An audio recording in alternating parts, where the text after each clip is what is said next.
to the seminar on passport apartheid, vaccination passports, and the future of the internal markets. Today, we have a special privilege to have with us Professor Kochenov. Welcome, Dimitry. It's really wonderful to see you. And Professor Kochenov teaches at the Central European University, Department of Legal Studies. Yeah? His research focuses on the principle of law in the global context, with a special emphasis on the rule of law, citizenship, and enforcement of the EU value. Cari allieve e cari allievi, ovviamente ho il piacere di aprire il seminario sul passport apartheid, vaccination passport and the future of the internal market. È un reale piacere e privilegio avere con noi il professor Kochenov, non lo conoscevo prima, ma abbiamo tanti amici in comune, ho scoperto di recente, quindi è un piacere sincero di averlo qui con noi. Il professore insegna alla Central European University e si occupa fondamentalmente di rule of law, ma soprattutto anche di cittadinanza e di enforcement, non saprei neanche come tradurlo, ma come effettività dei valori europei, implementazione dei valori europei. Adesso passo la parola alla professoressa Adriana Di Stefano, che è la coordinatrice dell'area umanistica e sociale, delle scienze umanistiche e sociali, perché vi introduca meglio di quanto abbia fatto io in modo sintetico il professor Kochenov e vi avvicini al tema. Allora, buon lavoro a tutti, grazie, io assisterò però da parte. Buon lavoro.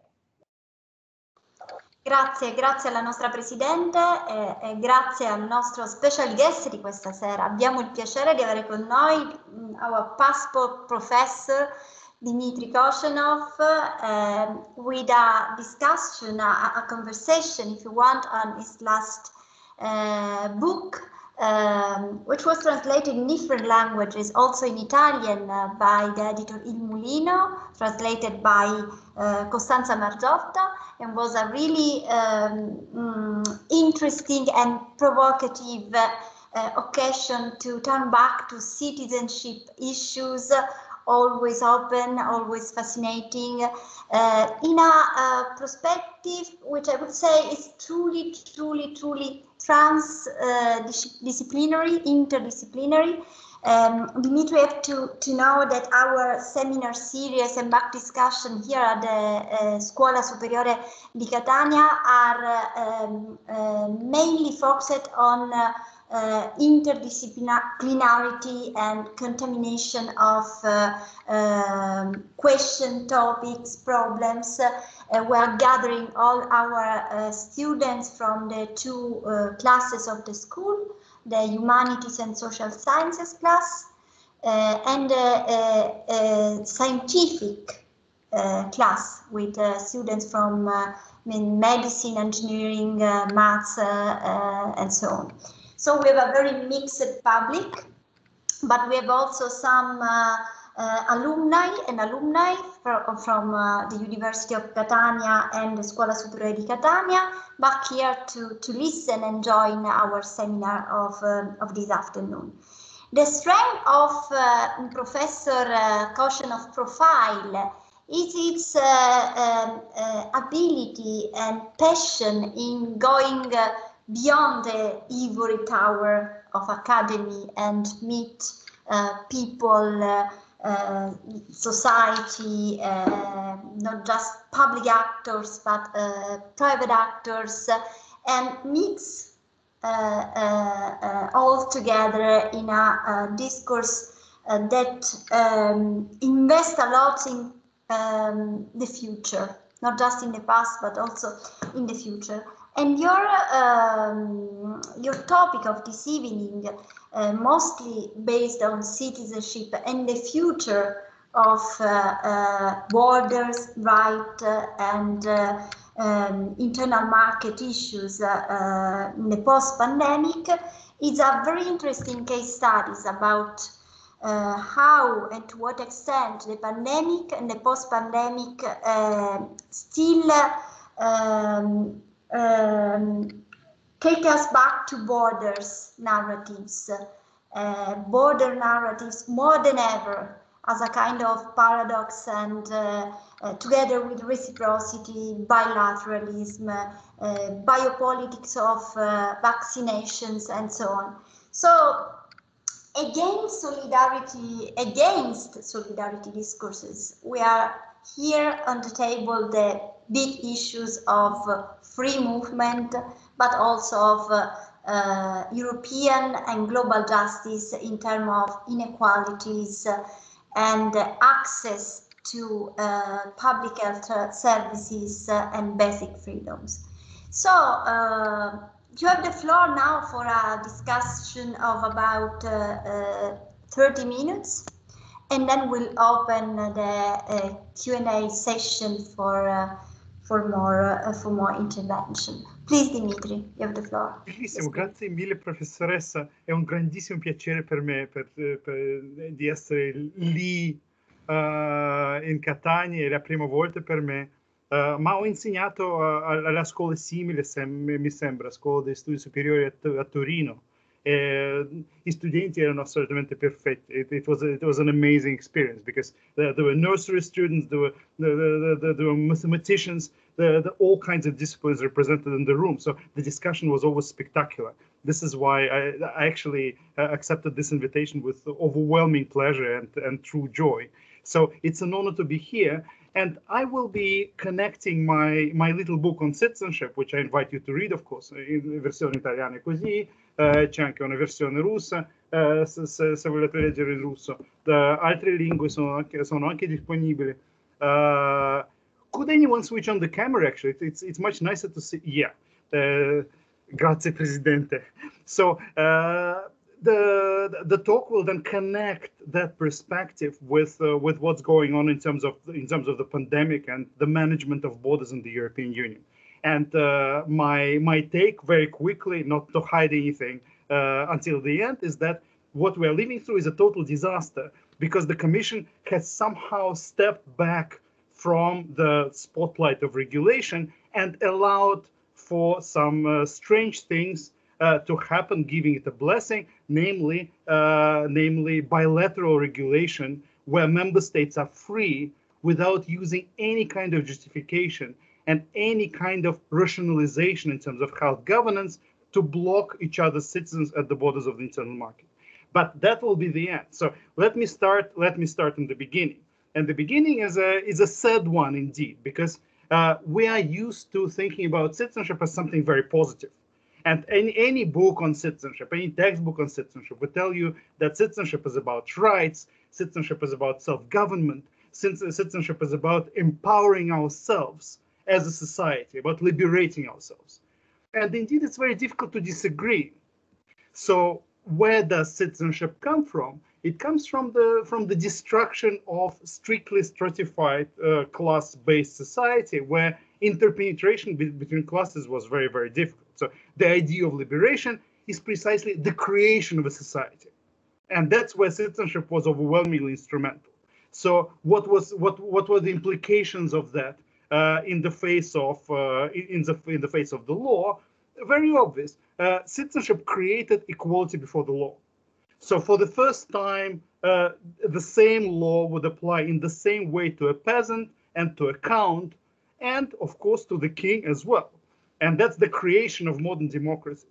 And then besides equal application of the law to all, everybody who is in society, citizenship was also about the destruction of class inequality. So where inequalities resided in class structures, citizenship allowed for precisely the annihilation of that old model.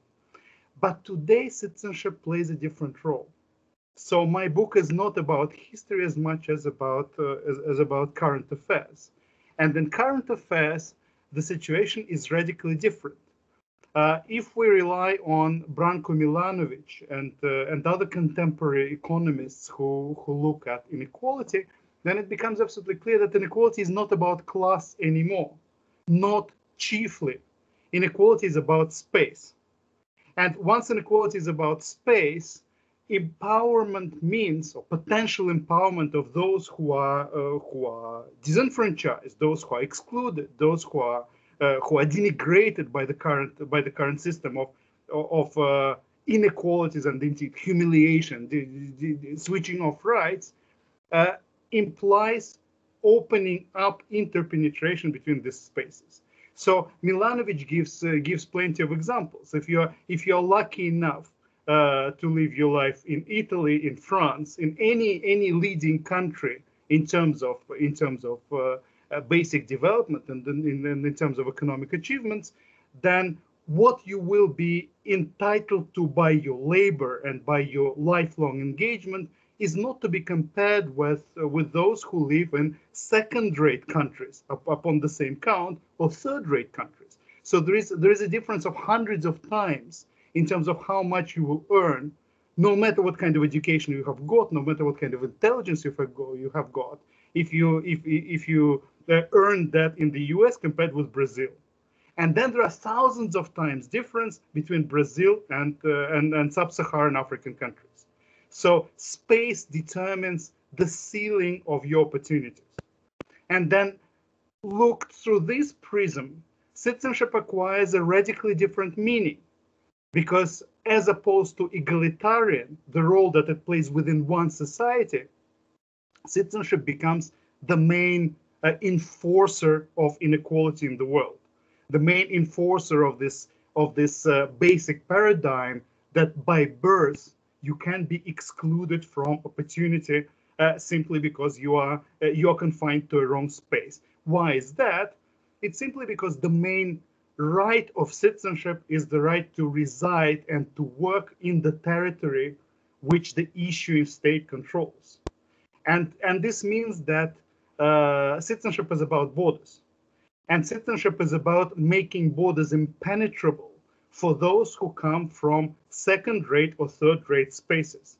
This is why Italians can travel to the US and they're welcome to work in Switzerland, and they can also go to Japan. But a Central African will never get a visa to come to Italy, and will never get a visa to come to Japan, and will never see the United States, at least legally. This is the state of affairs in the world. So if we look at citizenship globally, and this is the perspective that my book adopts, then citizenship, unfortunately, viewed from the global perspective, is the main tool of reinforcing precisely the dispossession of the global majority. So citizenship becomes this tool of injustice. And then all the stories about citizenship, which we have in our textbooks, do not actually apply to those territories which used to be colonized by the global north. So there is obviously a sexist perspective in this, because citizenship was about the exclusion of the woman, obviously. And there is a colonial perspective on this, because all those who used to be excluded on the basis of the race within the European empires and also the American empire are now excluded based on their citizenship, since the citizenships that they got, globally speaking, after decolonization are definitely second-rate or third-rate compared with the citizenships of their former colonizers. So the world can be presented in radically different terms compared, depending on where you're looking from. If you're looking from the global north, from the most affluent spaces, then the world is all open and you're welcome everywhere, and the world is full of opportunities. If you look from the global south, then the perspective changes radically, because the world becomes the world of barbed wire. And it's not necessarily barbed, it's not necessarily wire, because the airlines, the ferry companies, plenty of private actors will actually be enforcing the border, even without you getting at the gunpoint or seeing any kind of barrier.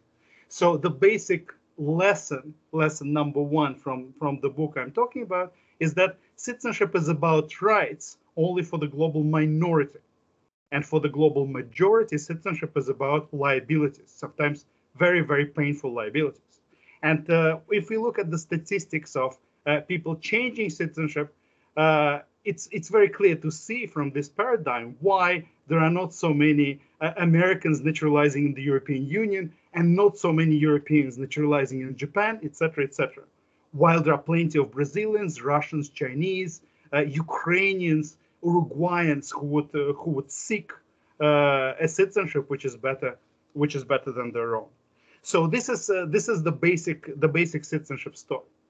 And then exclusion in this world of citizenship is based on only one thing, the color of your passport.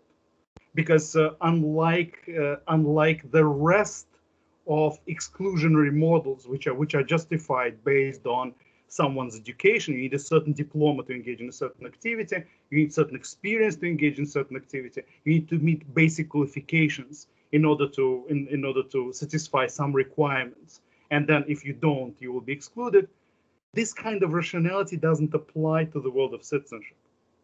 So when we speak about exclusion on the basis of citizenship, we're speaking about random exclusion. And this is something that is the fundamental starting point of understanding why citizenship is so bitterly unjust to those who actually only receive liabilities rather than rights. And we see this all over the world. We see this in pretty much all the member states of the European Union as well. Consider Greece. This is the example I always give, also at the European Parliament, also to the European Commission. In Greece, the number of generations through which citizenship can travel is unlimited, as long as there are no women breaking this chain. Remember, citizenship is not about really empowering women, traditionally. So if you are able of finding a great-great-grandfather of Greek origin while you're a resident of the US, if there are no women in the chain, then you are Greek and you can enjoy all the rights of Greek citizenship. You can reside in Italy, you can go to Bologna Medical School and be educated for free, etc., etc. If there is a woman in the chain, then unfortunately you are a foreigner, and it would be deeply unjust, the Commission tells us, to let you in just like this. So you need to you either need to pay a lot of money to become Maltese, for instance, or you need to reside in one of the European member states for a long time, and then learn the language, pass countless tests, tests again, invest huge amounts of money, and then you will be greeted as one of our own. So greeting someone as one of our own is fine, but behind all this story that someone belongs and someone doesn't, there is no objective logic. And usually the logic that is deployed is the logic of open discrimination, sex discrimination, race discrimination, and plenty of other types of discrimination.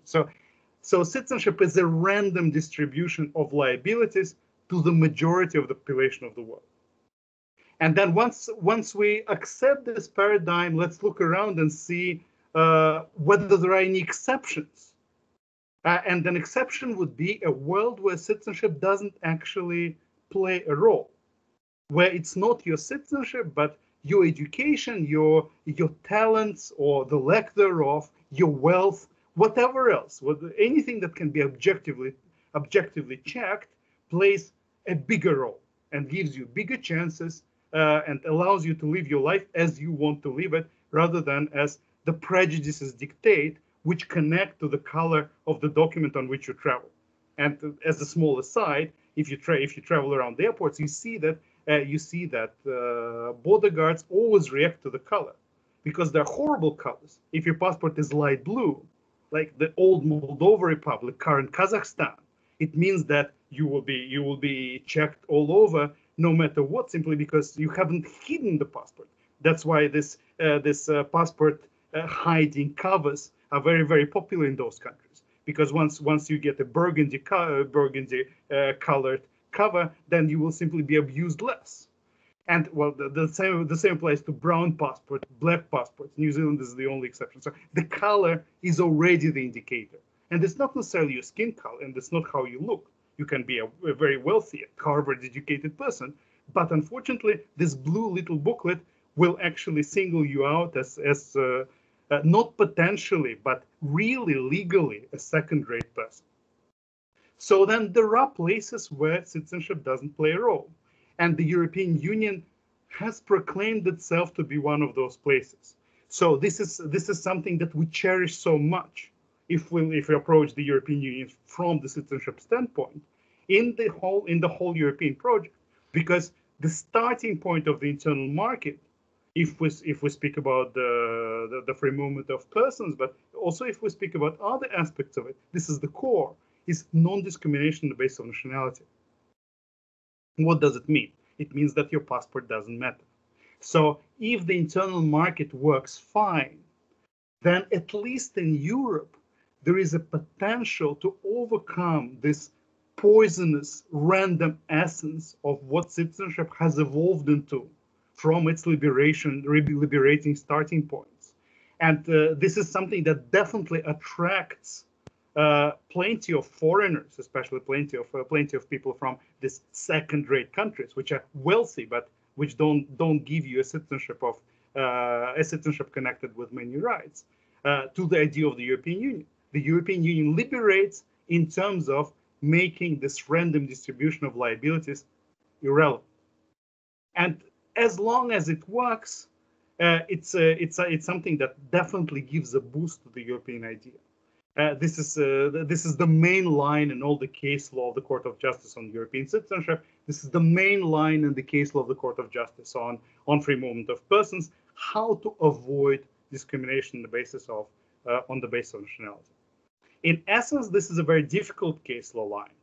Why? Because any democracy and any constitutional system is actually based on the presumption that it should, at least officially, we read it in the majority of European constitutions, the state is there for its own citizens, those who are proclaimed to belong. So giving the same benefits to someone who hasn't been proclaimed by the same constitution to be a citizen is viewed as a problem in many places, especially if it goes about elections. We all remember these decisions of the Bundesverfassungsgericht, where the court simply says, no, those guys are not Germans, they shouldn't be voting at the local level. So trash collection is beyond reach.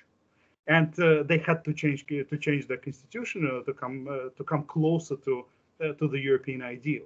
So it's very difficult as a starting point, because if we take that as a starting point, then the starting point is indeed anti-constitutionalist, because it goes, and this is the starting point of the EU, it goes against the essence of the liberation through citizenship democratic narrative, which is the baseline on guaranteeing the edifice, or like the establishing the base for the edifice of constitutionalism in each of the member states. That's why there is so much, there has been so much perturbations. There's constant backlash against this very basic principle. And here we're speaking about only one continent. We're not speaking about the world as such. So if we would like to imagine a world without citizenship, of course it would be a much juster world, more akin to what we see in the EU when the EU is working, rather than shootings at the borders, etc., or the Iron Curtain with people jumping the wall trying to escape East Berlin, stuff like this. So it's a difficult story. And it's a difficult story because it precisely illustrates the ills of the basis of our constitutionalist idea. Since citizenship is about officially, it's about self-liberation, self-governance, etc. And this is precisely the narrative that is usually used in order to justify the exclusion of those who do not belong. And the troubles start immediately, because since the majority of the countries of the world are not democracies and never will be and have never been, democracy is used as a justification for citizenship, while it's not an element of citizenship in the majority of places. And this kind of tensions are all over the place. So we can speak about it forever. And now there is this beautiful European Union. There is this wonderful principle of non-discrimination based on nationality. But what about those who don't have the right nationality? And here we come to the Bolivarian idea, and the Etienne Bolivar tells us actually the European Union is about installing and policing the apartheid European. Why? Because unlike any other constitutional system in the world, the European Union ceases to exist as a constitutional system if you have a wrong passport. Imagine you're Italian or Dutch like myself, or Belgian, Japanese, whoever, you settle in the US, and then you're protected by the US Constitution, even as a foreigner, even if the protections are imperfect, etc. You're still protected, and the US exists as one for you. Now imagine an American comes to, or a Russian again, or a Japanese comes to the European Union. Here, the European Union collapses. The internal market doesn't exist for these people. There are exceptions, but in the absolute majority of cases, they will only know the member state. So all the benefits of EU law will be beyond reach. So it means that while the European Union is officially against random discrimination based on nationality, it's the kind of discrimination that has been frowned upon since the first days of European integration. This is the founding principle. In fact, this founding principle is living its totally different life. The opposite is true once we speak about anyone who doesn't have the right passport. So the European Union is a promising narrative, but at the same time, it is a very, very punishing legal system that precisely denigrates and humiliates those who are not Europeans. Because if you are not European, you stand zero chance of benefiting from pretty much any rights within the internal market, which concern especially the unity of European territory for work, for non-discrimination, for travel, etc., etc., etc. So it's a very, very problematic starting point. And Bariba was excellent and probably the first actually to analyze this. So it allows us to read all the non-discrimination textbooks radically differently, because non-discrimination law in the EU is usually presented as an achievement. But there is a second side of the coin, which I have been trying to outline in my scholarship together with plenty of amazing courses. For instance, Martijn van den Brink has been from Oxford has been helping enormously. So what we speak about is precisely this half-heartedness of European non-discrimination regime, because this regime only applies to those who have been randomly proclaimed Europeans. And randomly, once again, we come back to my Greek example. If you are lucky enough not to have had a Greek grandmother, then of course you will have all the rights. But if the grandmother is there, then unfortunately you're nobody, and the European Union as a constitutional system disappears for you. So it's a matter for another conversation whether this is just. But at least for Europeans, the internal market worked. And now I come to what's going on with the pandemic. The internal market is in the hands of the Commission to enforce. And the prerequisite of this enforcement is the idea that in order to deviate from the basic principle of non-discrimination based on nationality, especially at the border, you need to be rational in the way how you regulate, and you need to provide arguments that actually make sense. This can be, and you all know the law on exceptions. It's quite strict. It was strict until 1 year ago, until the time when the WIC Commission basically allowed free movement of persons to collapse. Enforcement ceased, and with it, rationality disappeared. So now, if you look at the web of regulation that the member states installed, some of them are still closed, by the way. You cannot come, no matter what kind of passport you have, no matter what the law says, and no matter what the pandemic health needs actually would imply, and the Commission is silent. So this web of regulation that has been created over the pandemic year resulted in an absolute destruction of free movement of persons. And now the Commission tried to do something about it, so they decided to propose this pandemic passport. They don't call it a passport, but in fact, a passport is a document you have to show at the border, otherwise they will not let you in. So it is a passport, no matter how you call it.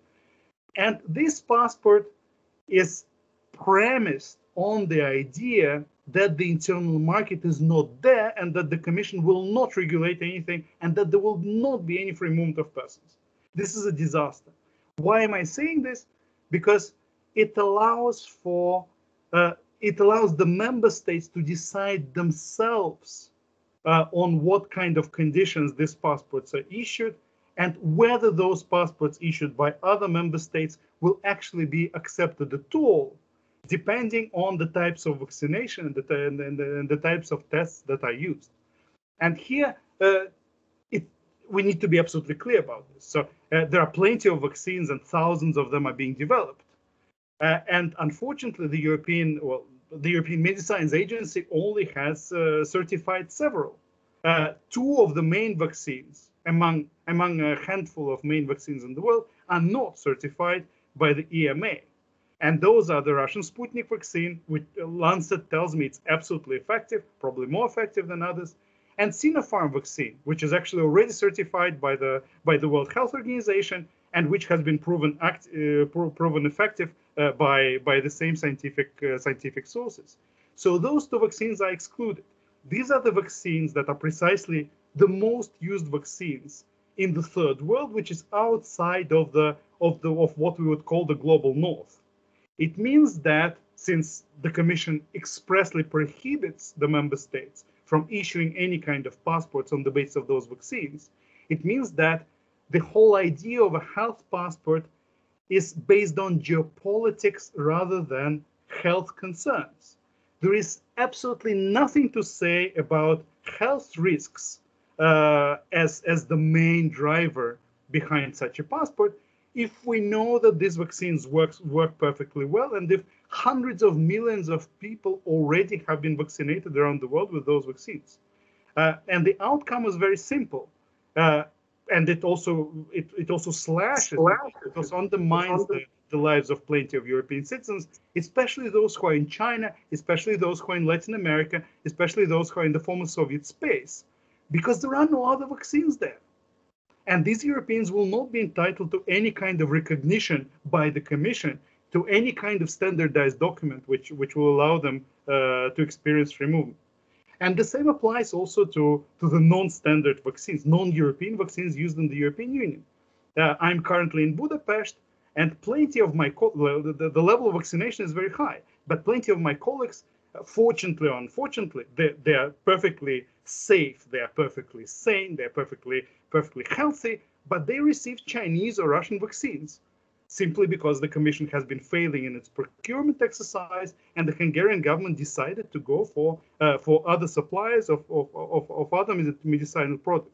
It's absolutely legal, and I describe it in the paper with Jacqueline Viraldi, my co-author from Cambridge, who actually specializes in putting to the market of medicinal products. This is the main topic of her PhD thesis. So it's not something out-of-worldly to claim that it's fully lawful, actually, to give an emergency use authorization to a vaccine which has not been authorized for emergency use by the European Medicines Agency. Exactly what Hungary has done, exactly what Luxembourg, Slovakia, some other countries have also contemplated to do, which means that now health logic doesn't apply. Rationality is switched off, and the idea that we have a common working living space, which is the presumption behind the internal market, also seems to be a thing of the past, because everything is based on bilateral agreements between member states and third countries, and these bilateral agreements change from border to border. So as you drive from Munich to Florence, you will be exposed to absolutely different regimes of regulation, different regimes of testing, different regimes of quarantines, different regimes of payment for all that, as you come through different borders in the internal market. So all this idea of non-discrimination based on nationality and any kind of logical, rational regulation has been shattered. Gareth Davis has written an amazing paper in the Frontiers of one of the Frontiers journals, questioning whether or how long this irrational regulation, openly irrational regulation on the face of it, can actually be preserved in the internal market. Because now nobody is trying to save face by claiming that it's best for the safety of Europeans, or it's best for the freedom of movement of those who are entitled to this right. These claims have disappeared. So the only thing that is left is the European Commission reinforcing petty nationalisms by precisely authorizing this bilateral approach, with no regard whatsoever to the text of the treaties. We have never had a weaker commission as far as free movement of persons enforcement goes, and this disaster is there to stay because this digital green pass regulation is about to enter into force. And then all the eyes were on the European Parliament. Would the European Parliament help in some way? And the amendments that they introduced were even more disastrous than the original proposal that the Commission tabled, because in the original proposal, the member states could bilaterally see whether they would actually recognize vaccination with not EMA certified vaccines on the bilateral basis. And the European Parliament amendments prohibit that, which means that if any Hungarian citizen who is fully immune and is full of antibodies, which is very easy to check, but was unfortunately vaccinated with the Russian vaccine, will never be able to enter Poland because that person is not entitled to the certificate. Well, in fact, it amounts to a petty theft, because you introduce absurdity by making that person pay for a PCR test, which costs 160 euros over here, and then will probably put him on or her in quarantine in Poland, in full knowledge that there is zero health reason behind doing all that. And the only reason is that you don't like a Chinese vaccine or you don't like a Russian vaccine. And this is something that should have never happened. In fact, this whole digital green pass should have never happened. It's simply a way for the Commission to build its way out of its absolute failure to regulate anything concerning the internal market, especially free movement of goods throughout the pandemic. So the internal market suddenly closed down.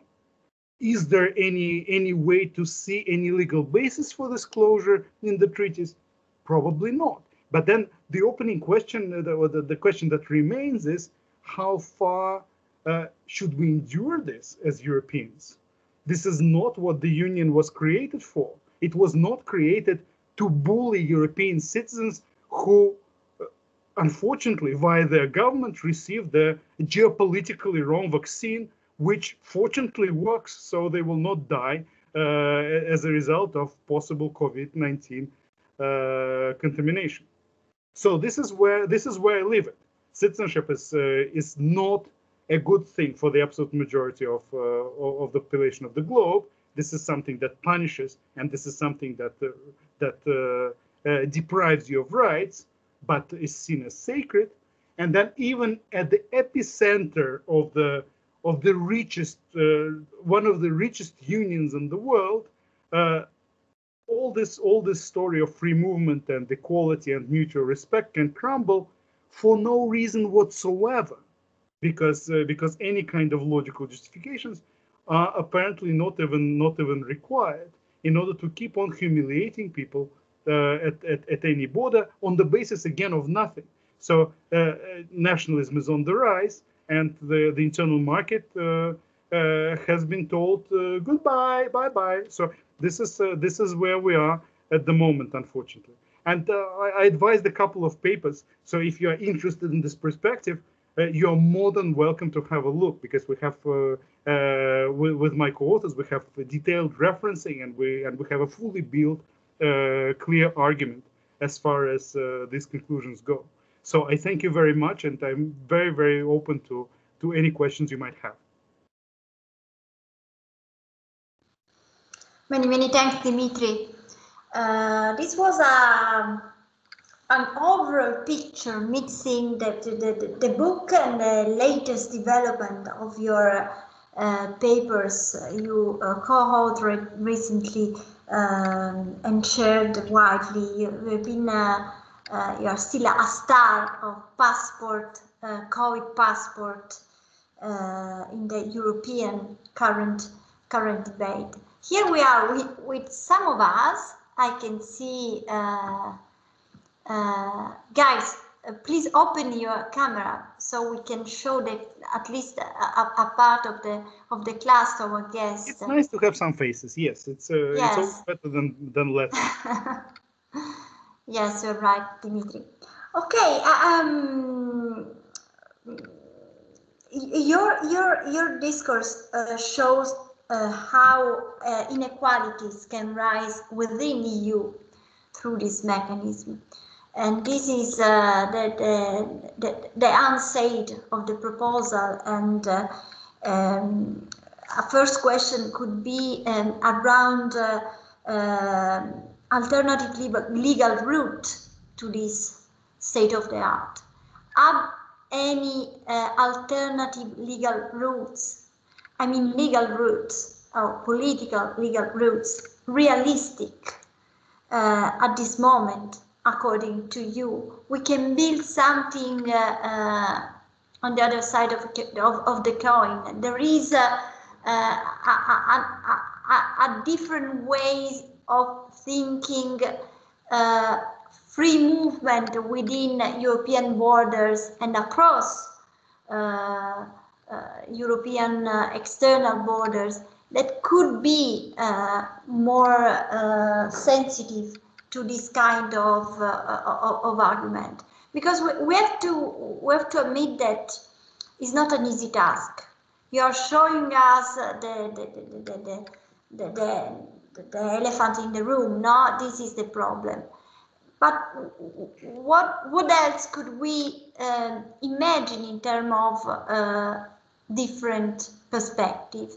This one point that we could add to our discourse of this afternoon. But I see Chiara, Marco, Giulio, Giorgia. Please, you have the floor.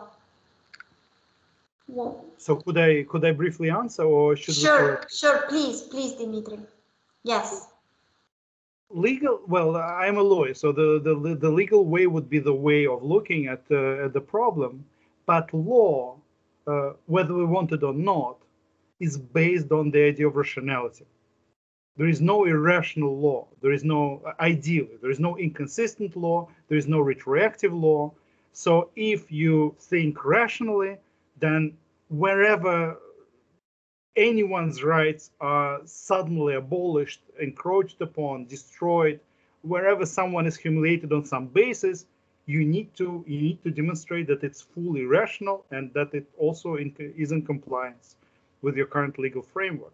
And what we see in terms of COVID management in free movement of persons does not meet this basic rationality test, because the test is not premised on even remotely connecting health needs, which is the official justification, with the legal basis of this new passport, the digital green certificate, which is Article 21 of the treaty that is about precisely free movement of persons, and the basic idea that the basic meaning of free movement. What is free movement? Free movement is an ability to use your citizenship rather than anything else, simply citizenship, in order to exercise your rights within the internal market. And then some kind of limitations can start kicking in after the first 3 months. We all read the Directive 2004/38, etc. But this comes later. The basic idea is that Europe is our home, so all European citizens, unlike foreigners who are randomly excluded once again, are entitled to the basic protections. And if those protections are switched off, then we are owed justifications. And the digital green certificate regulation precisely removes this requirement to offer us those justifications. It behaves as if irrational is fine. And this is something that we see rarely in the European legal context, because the European Union precisely was building its whole edifice of law by laughing at the irrational soft spots in the constitutional systems of the member states. And one of those first irrational soft spots was precisely the tendency to discriminate on the basis of nationality. To think that a French doctor is better than a French-educated Estonian doctor, for instance, is absurd. And that it's precisely that absurdity that was always attacked by EU law. And now the EU law has changed colors and is coming after EU citizens on totally irrational grounds. This is new and this is puzzling. And if it continues like that, then we cannot expect a successful future of the union, because the union had only one added value, precisely laughing at the absurdity and the irrationality of the member states. And I can quote Gareth Davis once again, a good friend from Amsterdam, who wrote this spectacular paper of humiliation, or member state humiliation as the constitutional tactic of the European Union. Because if someone comes and tells you actually non-discrimination on the basis of nationality is much more important than what you think about yourself as a self-governing democratic community as reflected in your constitution, well, this is humiliation. But it also singles out the absurdities of the basic assumptions on which our self-governing communities indeed are based. So if we take that as one of the key principles and one of the key factors that can explain the success of a EU law, then suddenly going irrational suddenly debases all what the union can be proud of in terms of its achievements. There is nothing then that the union can be to us as European citizens in terms of added value. And then such a union is absolutely not necessary. Let's get rid of this union. We either build something else, or we can. I mean, there are plenty of options, but an irrational union will be a disaster because it doesn't have any kind of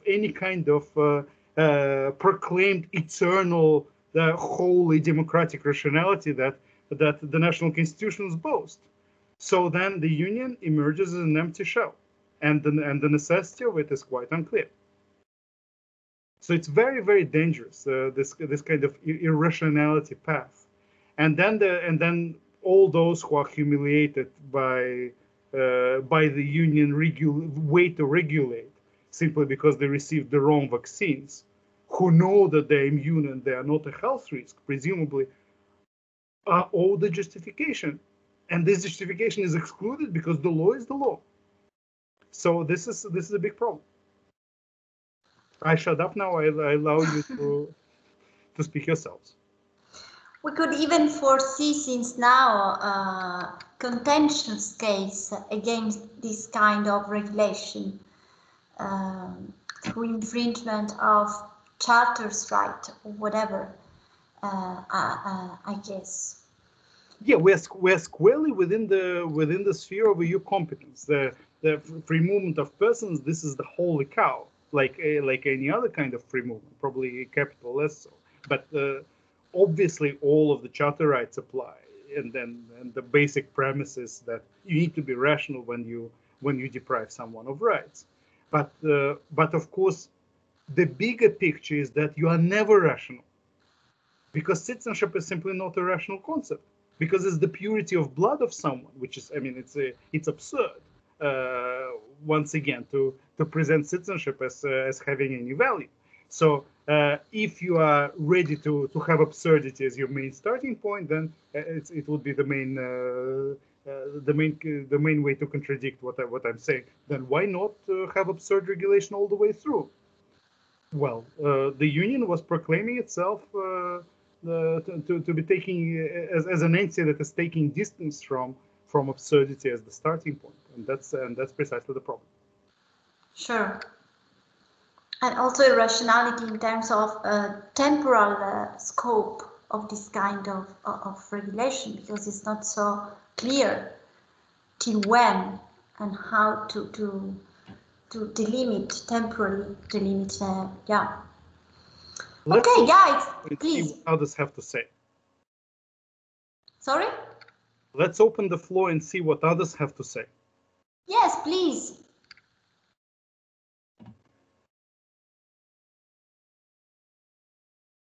Giuseppe, Giulio, please. Yeah, can you hear me? Perfectly.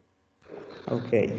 First of all, I would like to thank very much Professor Kochenov for his talk that I listened carefully, because this topic intrigues me. And in particular, I read your book Citizenship as well, I noticed that you are very critical toward the conception of citizenship that political scientists carry on.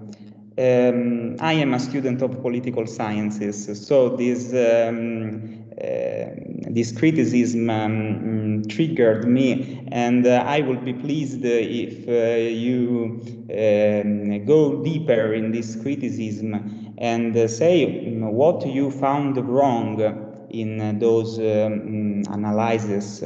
For example, you mention Thomas Marshall or Robert Dahl, so that the next generation of political scientists can address this topic in a more precise way. Because maybe citizenship in political science is a concept that is taken for granted and isn't questioned many times. Thanks. It's a magnificent question, Giulio. And the political scientists are, of course, absolutely right. And Marshall was great, and Dahl was great, but problems start once you change the scale of analysis. So if your scale remains your chosen society, if you presume that that society exists in vacuum, then all what Marshall says is absolutely correct. But once you stop saying only England and consider even the British Empire, of which he was a citizen, then problems start, because they focus on rights and democratic functions of citizenship without questioning the determination who is a citizen. And it's that determination that precisely excludes the absolute majority of the world from any kind of rights and any kind of benefits, while at the same time putting in stone the current territorial way of deepening inequalities. So for Marshall, citizenship was a status of someone who fully belongs, and for anyone who describes citizenship from a democratic side, Marshall was not so much a Democrat per se. Citizenship is something that makes the democratic self-government possible. So it's the internal perspective. This is a perspective that the slave trader would have in order to justify slavery. The slaves are never asked, they don't belong, they are not relevant. And this is a perspective that is not helpful in contemporary world, not only because it serves discrimination, but also because it's untrue in terms of its function. And I would like to say a couple of words on this. This perspective is based on the presumption that there is an overlap between the territorial scope of the laws that this self-governance produces and the territorial scope of rights which citizenship grants. And this is something that doesn't work. I have a couple of maps in the book, and I did research based on the IATA databases with a small team of those who kindly helped me, which resulted in a totally different map. What is different? The majority of citizenships in the world today actually don't give you rights only in the state that has issued you with the status, but sometimes in dozens of other states. So if you are Swiss, of course you have a right to work and to reside in Italy. And that right is virtually automatic. So the majority of Swiss citizens who are minimally economically active would qualify. And in fact, even economically active is not required. Family ties, etc. Plenty of triggers could activate those rights, which means that any kind of claim that Swiss citizenship gives you territorial rights in Switzerland alone is not a truthful claim based on how the world is organized today. And the EU or EEA are not exceptional in this regard. because we have exactly the same in the Eurasian Economic Community. We have exactly the same in the Gulf Cooperation Council, even ECOWAS in Africa. We have the same the same in the Caribbean. We have the same in Latin America. So the absolute majority, well, more than half of citizenships of the world, I discovered, actually correspond to a territory of several states rather than one. And then if you say those who are here and who are entitled to be here by virtue of their citizenship because they belong, should somehow self-govern themselves, then you see that there is a gap between the idea of self-government and the idea of what kind of rights citizenship actually brings you. Because Italy doesn't give political rights to the Swiss, although the Swiss are in Italy by virtue of their citizenship. And the same applies to Italians in Switzerland, and the same applies to the Icelanders in Estonia, and the same applies to Lithuanians in Ireland, etc., etc., etc. So you can be within the territory where your own citizenship grants you rights, but unfortunately, democratic rights will not be provided. And then there is another important development with which Rainer Bauberg also engaged with a lot, which concerns extraterritorial voting. So there are more. The paradigm on this has changed entirely over the last 30, 40 years. Before it was seen as a no-go, but now the absolute majority, here it's the absolute majority of democracies in the world, allow you to vote and also to stand as candidate from anywhere in the world you want, which means that very often you will be excluded from political life in the country where you reside, but you will still be governing those who are excluded from political life in the country where you come from, given that those people are not originally from there, which means that there is no correlation anymore between any kind of lawmaking and self-liberation exercise and citizenship as a legal status. So we need to find some other ways of conceptualizing citizenship. And finally, and most importantly, and I already mentioned it, citizenship cannot be defined through democracy, given that the majority of citizenships are not democratic. No matter what you think about political science textbooks, read them together with the Central African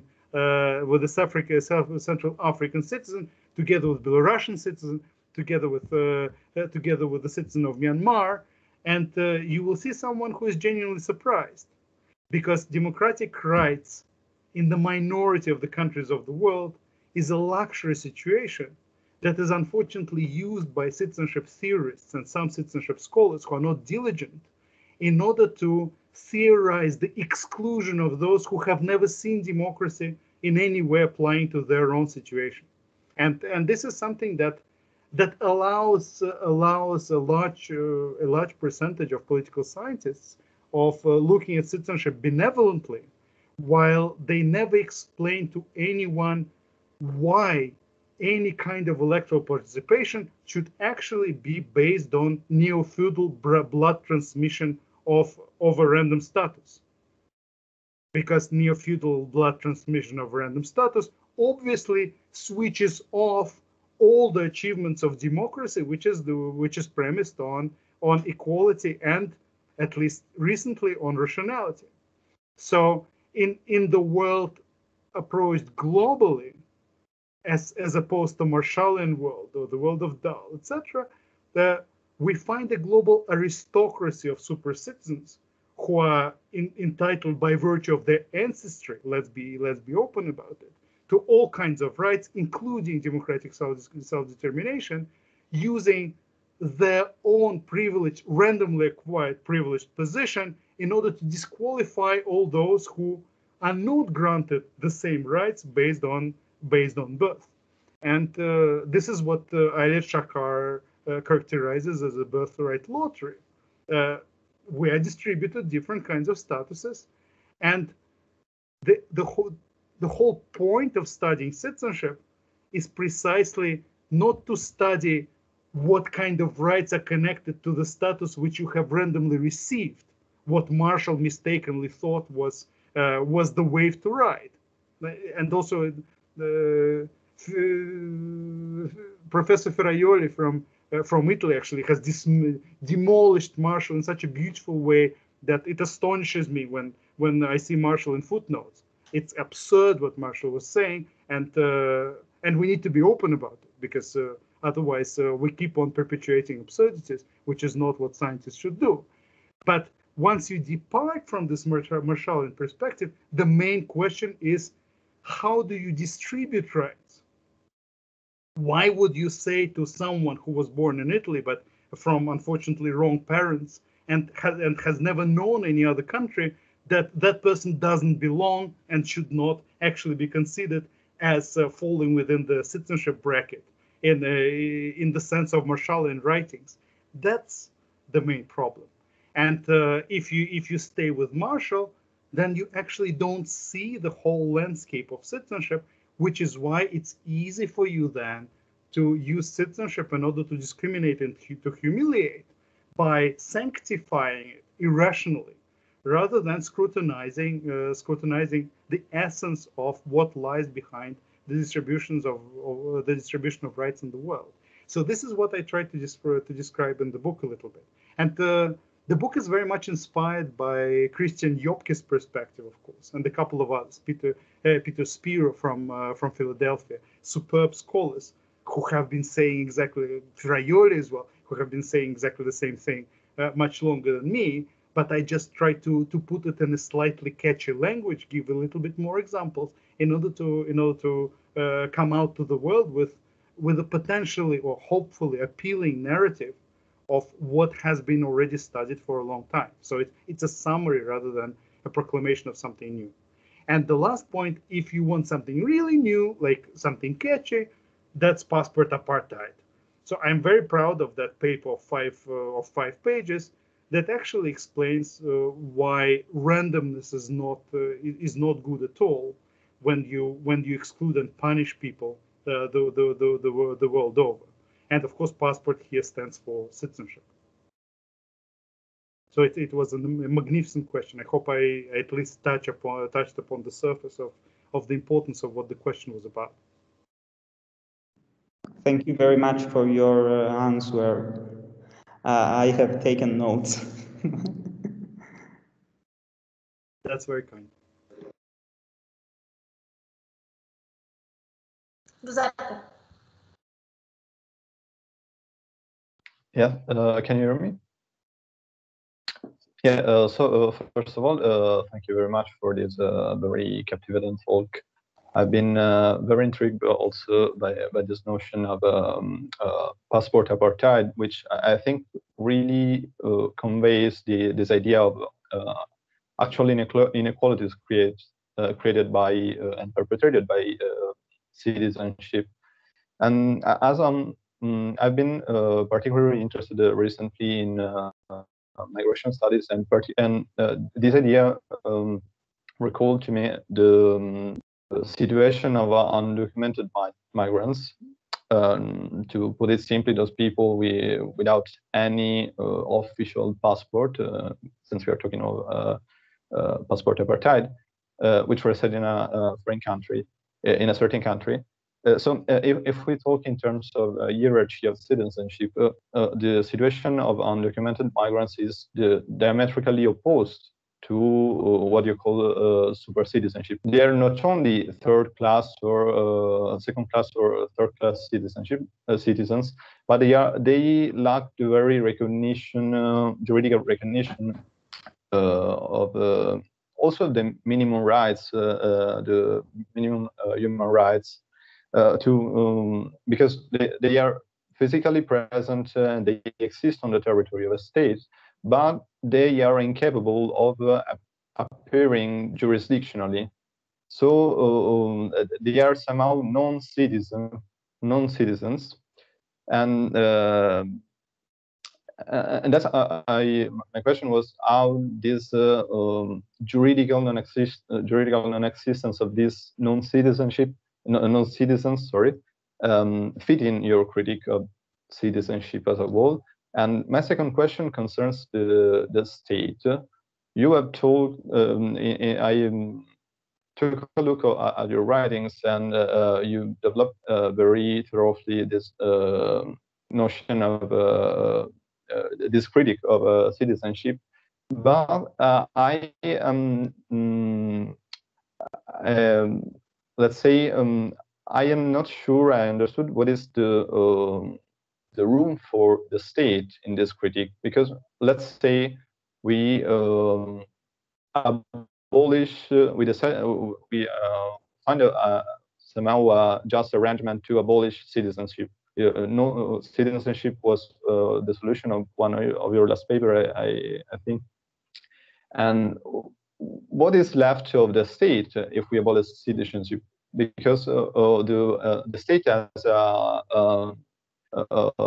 artificial and contingent historical construction, which is the characteristic of political modernity, is let's say intrinsically linked to citizenship.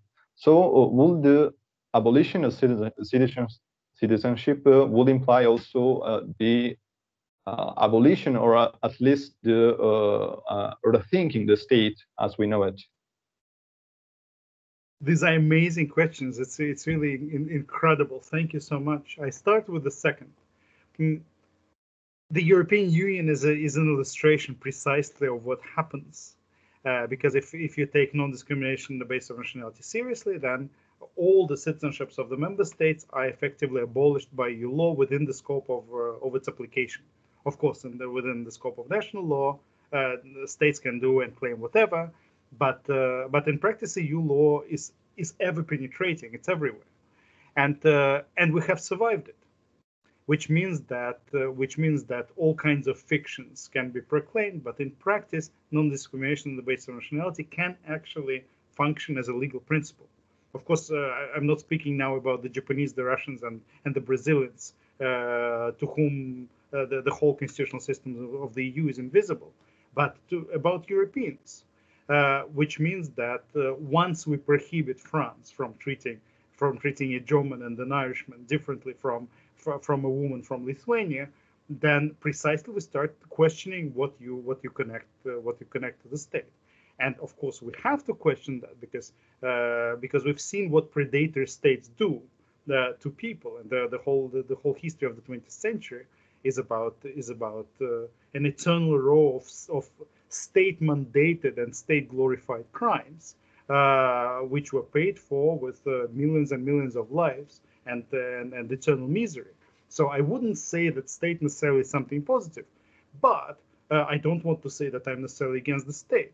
I'm just claiming that glorifying citizenship as overwhelmingly important, citizenship viewed through exclusion and humiliation of the other is as overwhelmingly important for the survival of the state is not something that I buy as convincing, precisely because EU law works and France has survived and Italy has survived. And in fact, some of the EU member states have way more European foreigners than local citizens present in their territory. Think about Luxembourg, but also think about the city of London before they left, and no tragedies happened. Plus, if we travel around the globe, we will find states which almost don't have any citizens, and still they function as states. State is to have a territory and to have an ability to regulate citizens and foreigners. And whether you proclaim many citizens or not, it's up to you. Go to Qatar, 6% of the population are citizens.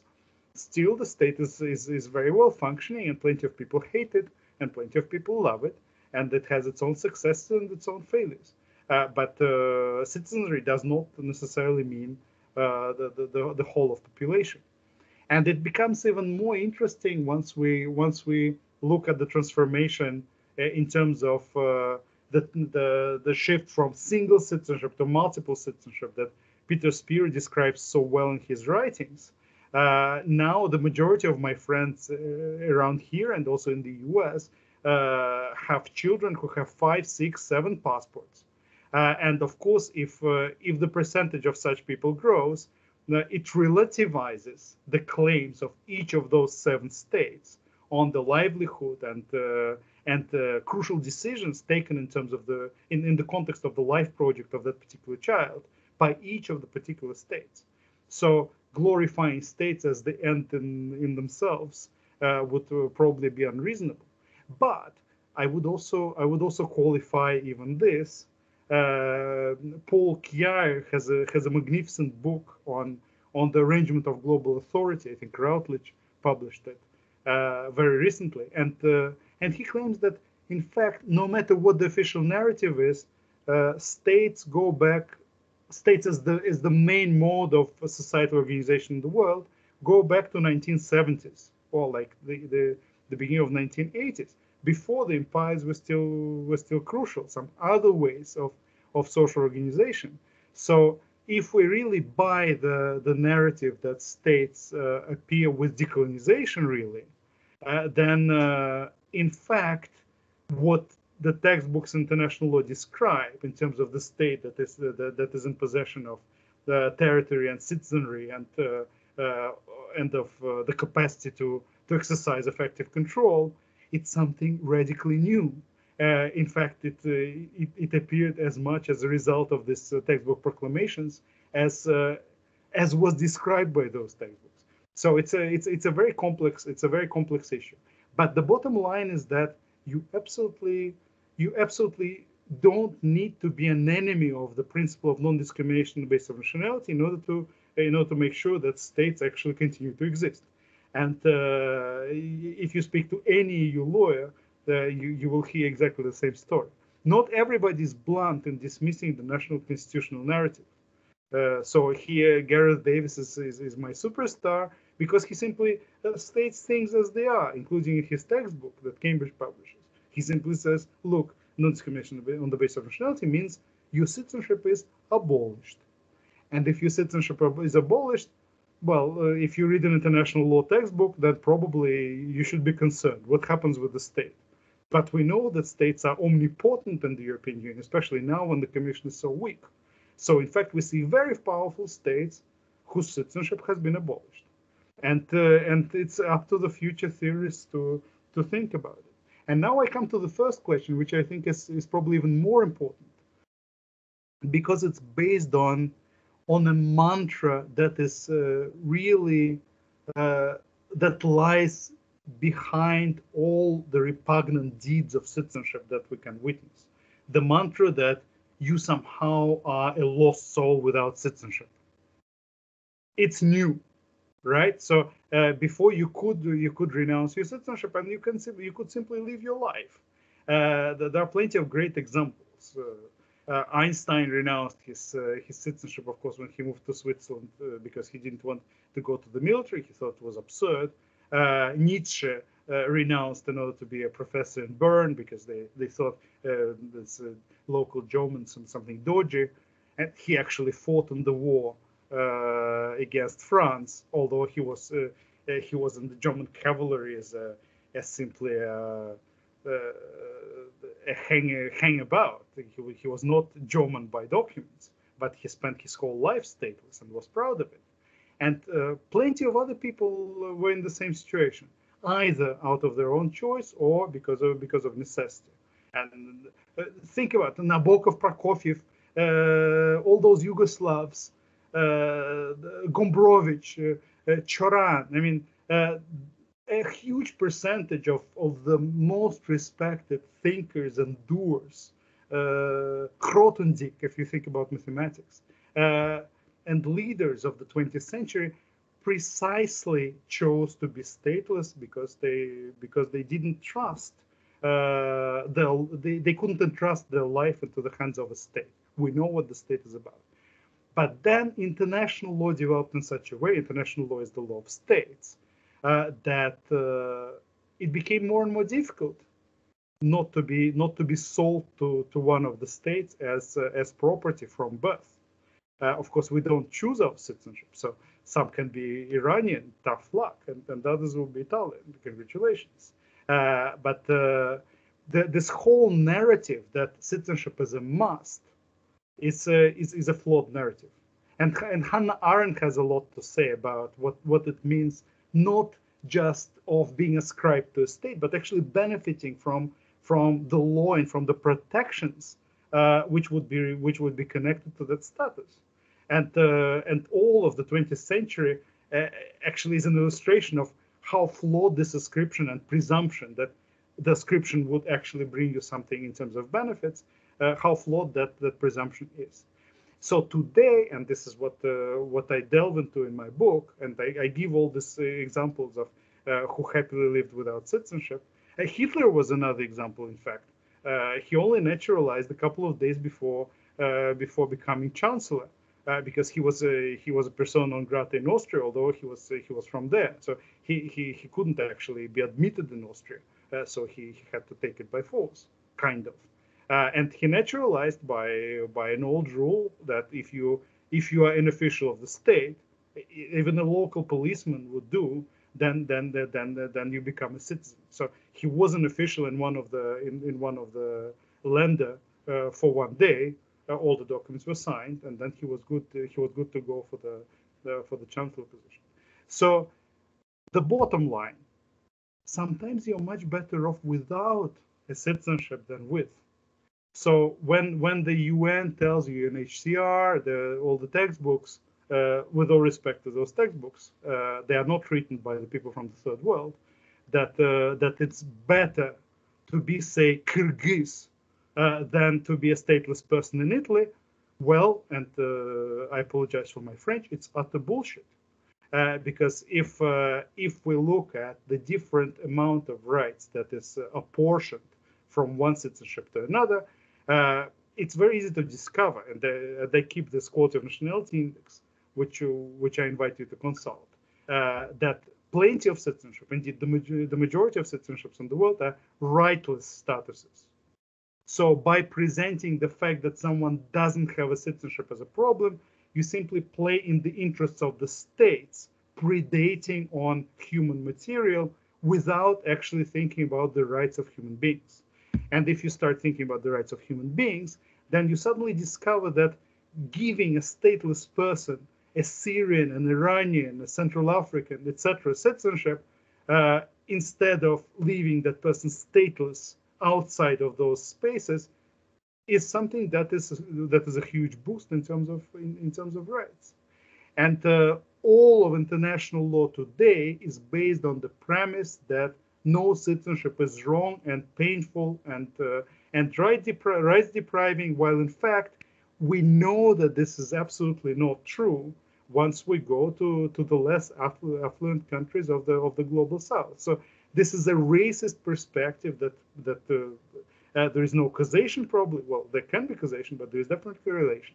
There's a racist perspective that plays in 100% of cases against the racialized global majority of the global south, and that is always enforced by the UN institutions. So I find this perspective absolutely and totally untenable. While this might be minority opinion today, but it will definitely change once people start comparing citizenships more. And I would like to attract your attention to the Quality of Nationality Index. In fact, it's published by Hart Publishing, and several. In fact, the main introduction is for free. It's a very colorful book, but don't be misled by the colors. It's a serious scientific work with plenty of amazing contributions by the leading scholars. So you can download it and consult it for free. The introduction list from Hart Publishing webpage. It's called Karen and Kochenov Quality of Nationality Index, which I edited together with Justin Lindebaum, who studies at Harvard at the moment. So let's not be misled by the popular mantras.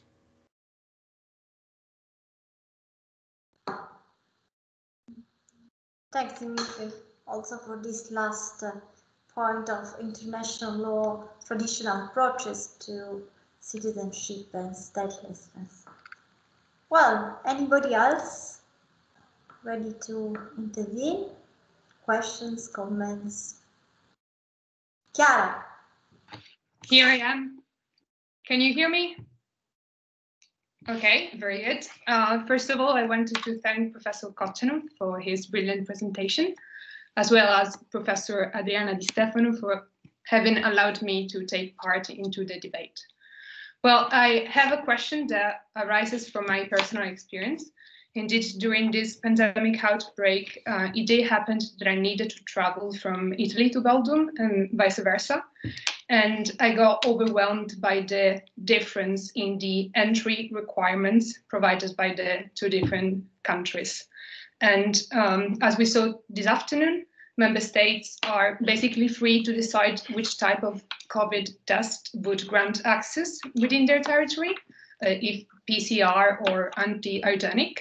And that is going to happen also with vaccine passports. So we can say that despite EU efforts in offering a common approach in regulating the issue at the EU level, member states keep on adopting unilateral or bilateral measures that end up being in breach of EU law and free movement of persons. Therefore, I was wondering if there's a way to reinforce EU law by using one of its most traditional tools, that is mutual recognition. I know there's a council recommendation on mutual recognition concerning COVID tests, which, as far as I know, is de facto unfollowed. I was wondering if that will be the case also for vaccines, and more in general, if we can invoke the principle of mutual recognition to challenge national anti-COVID-19 measures that infringe free movement of people. It's a wonderful question, but I wonder whether mutual recognition would actually be the starting point of thinking about free movement of persons. Of course, it's certainly true about mutual recognition of the conferral of citizenship, but then concerning all the rules that actually apply to people moving freely within the territory of the internal market, it's not mutual recognition, it's European law that applies.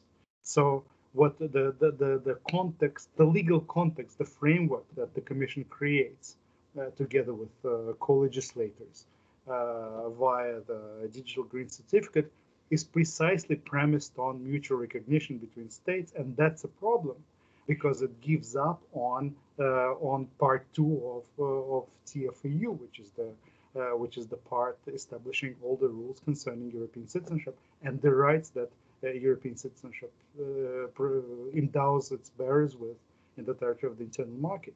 So mutual recognition is precisely the way to kill EU citizenship, because it destroys the unity of the internal market space where we can build our lives, since everything will depend on the kind of agreements that Italy will conclude with other member states concerning what kind of vaccines you need, whether you need a test or not, concerning quarantines, etc.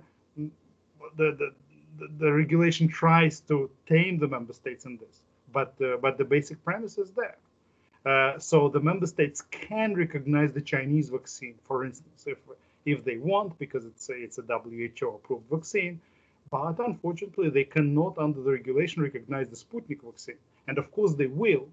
The regulation simply cannot prohibit them from doing this, but they will do it purely bilaterally.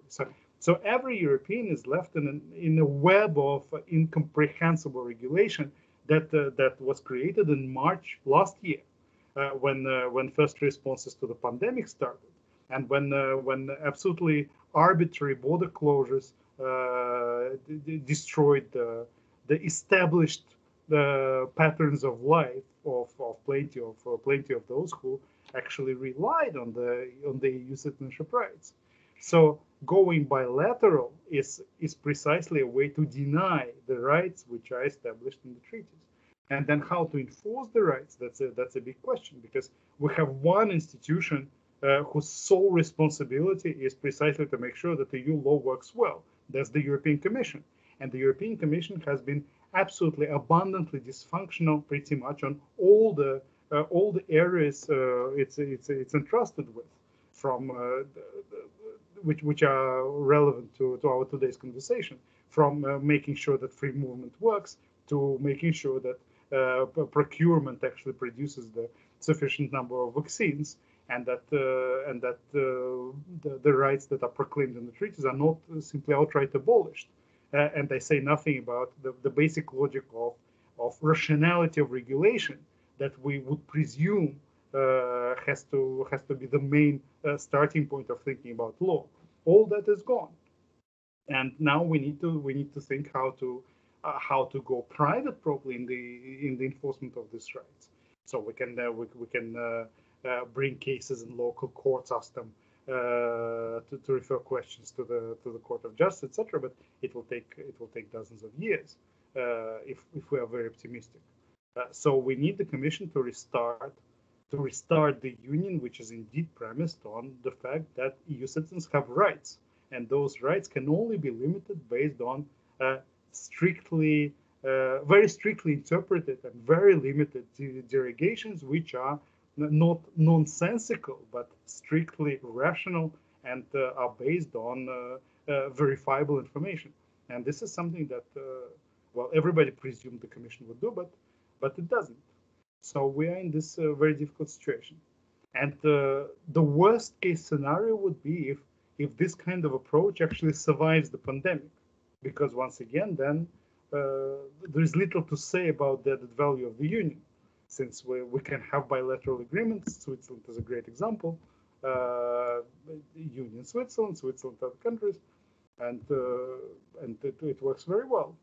It's very difficult and it's very costly, but if the Union is not rational anymore, then there is little to say as a lawyer about the future of this Union. Thank you.